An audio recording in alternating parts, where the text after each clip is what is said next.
Bismillahirrahmanirrahim.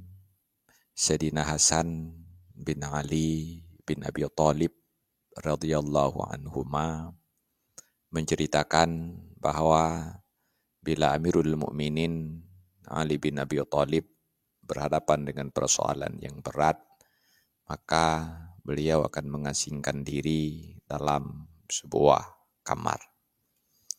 Lalu beliau membaca ya kaf ha ya ain sad, ya nuran nur, ya kudus, ya Allah, ya Rahman, ya kaf ha ya ain sad, ya nuran nur, ya kudus, ya Allahu, ya Rahman, ya kaf ha ya ain sad, ya nuran nur, ya kudus, ya Allah, ya Rahman. Ighfir lizzunuballati tuhillun naqam.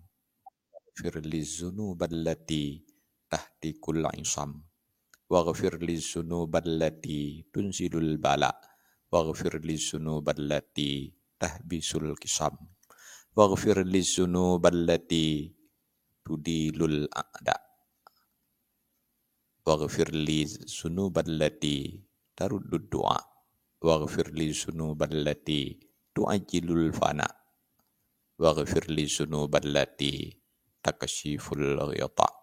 Wallahu a'lam bisawab. Walhamdulillahi rabbil alamin.